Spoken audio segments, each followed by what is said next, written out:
Hello दोस्तों, आज मैं आपके सामने थायराइड के कुछ बड़े मिसकंसेप्शन जो है उसको तोड़ने वाला हूँ। तो चलिए शुरू करते हैं। सबसे पहले मिथ नंबर 1, तो अगर थायराइड है तो आप कंसीव नहीं कर सकते। गलत। सच तो ये है कि अगर सही ट्रीटमेंट और रेगुलर चेकअप के साथ अगर थायराइड अच्छे से कंट्रोल में है तो ज्यादातर महिलाएं इजीली कंसीव कर सकती है। मिथ नंबर 2, थायराइड की दवाई कुछ टाइम के लिए लेनी पड़ती है फिर बीमारी खत्म हो जाती है। बिल्कुल गलत। सच तो ये है कि मेजोरिटी ऑफ द हाइपोथायराइड जो केसेस होते हैं ऑटोइम्यून थायराइडाइटिस की वजह से होते हैं, जिसकी वजह से लाइफ टाइम आपको दवाई लेनी पड़ती है। और ये दवाई आपको डॉक्टर की सलाह से लेनी है और डॉक्टर की सलाह के बिना कभी भी दवाई बंद नहीं करनी है। कई बार ये देखता हूं मैं कि टीएसएच का रिपोर्ट नॉर्मल आता है, पेशेंट दवाई बंद कर देता है। टीएसएच का रिपोर्ट नॉर्मल आपका दवाई के ऊपर आया है तो आपको दवाई कंटिन्यू करनी होती है।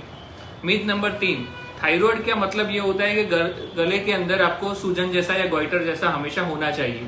ये भी गलत चीज है। सच ये है कि कई सारे मरीजों को कभी भी दिखने वाली सूजन नहीं होती है, सिर्फ ब्लड टेस्ट से ही डायग्नोस होता है। तो कई लोग बोलते हैं कि जैसे मुझे गले में कुछ प्रॉब्लम नहीं है तो थायराइड नहीं हो सकता। ये गलत चीज है। मिथ नंबर 4, थकावट या वेट गेन हो रहा है मतलब आपको डेफिनेटली थायराइड है, या तो आपका थायराइड है कंट्रोल में नहीं है।